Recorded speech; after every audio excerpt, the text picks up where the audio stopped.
Chinese intelligence officer reveals true magnitude of China's fake coronavirus crisis.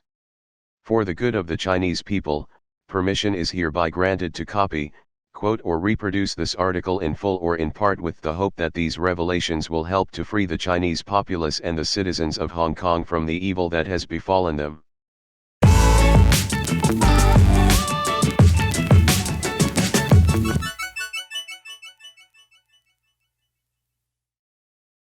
The miserable patients from the middle section picked up the dead and carried and dragged them away into the dark, even as the guards beat them with truncheons.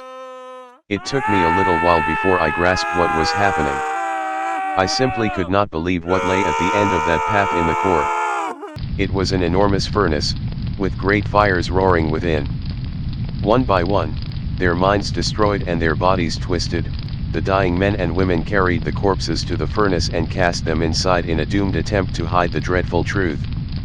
I saw several of them collapse from exhaustion only for their lifeless bodies to be added to the mountains of corpses on both sides. In a seemingly endless line they went, their emaciated bodies clad in gray overalls, their backs bent under the weight of their dreadful cargo. Many howled and groaned in terror and their voices joined in a sorrowful cacophony that lingered over the roar of the fires. In deep shock, I stared at the boundless horror before me. Beside me stood Corporal Meng, his freshly shaved face as emotionless as before. When I turned to face him, he looked at me. His mouth smiled, but his eyes did not. "We use the energy to operate Houshenshan," he said. "We save the state considerable resources in this way. And look," he waved at the gallery of the dead, "there are so many of them here. You could almost describe it as renewable energy." He laughed and waved his hand in a strangely camp gesture. I stood speechless and stared at the infernal scenes before me. Men in black uniforms screamed like demons at the wretches who were disposing of the corpses for them. They stripped the dead of anything that had value, jewelry, cash, expensive clothing, and tossed these items onto an enormous pile next to the furnace. When I asked the corporal what would be done with the items, they said that they would be used to pay for the health care expenses incurred by the patient's stay in Houshenshan. I vomited in the toilet. When I flushed and came out of the stall, Corporal Meng stood by the door and looked at me. His face was as blank as before, but in his eyes I thought I registered a very faint trace of contempt. "You are 10 years my senior," the look said, "but you are soft." I thanked him for his service and went home. When I arrived, I saw that I had received hundreds of updates on the encrypted device the party uses to communicate to insiders. The news were unimaginably grim. The State Legal and Economic Commission had allocated funds for the construction of dozens of facilities like Houshenshan all throughout China. The agent had spread not only to every single province of the motherland, but to most other nations in the world. Fortunately, we had agreements in place with other governments. They agreed to pretend that the infections were due to a coronavirus. They were just as worried as we were that a panic might break out in their countries. The Americans, in particular, were terrified that the S&P 500 might decline. This, they said, would be unacceptable in an election year, so we could count on their full support. Of course, the World Health Organization also helped us. For a long time, the only issue with the WHO has been that we have been locked in a contest with the Americans about who bribes them more. They released all sorts of sophisticated misinformation about having decoded the DNA of the so-called coronavirus. All this has allowed us to stave off a global panic. For now. Yet the situation was worsening with astonishing speed. I am reluctant to reveal too much on this point, as it would make it too easy for my enemies to identify me, but we quickly began to implement measures to protect our most senior leaders.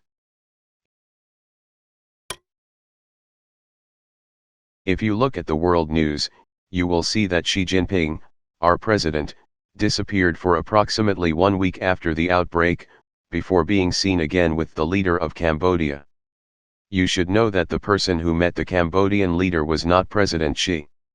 It was a body double who had, for many years, been trained to look and sound just like our president. President Xi is of course not careless enough to risk his own death. he is safely ensconced in a secret bunker underneath Zhongnanhai, the headquarters of the party in Beijing. Nor was he the only leader who is in hiding.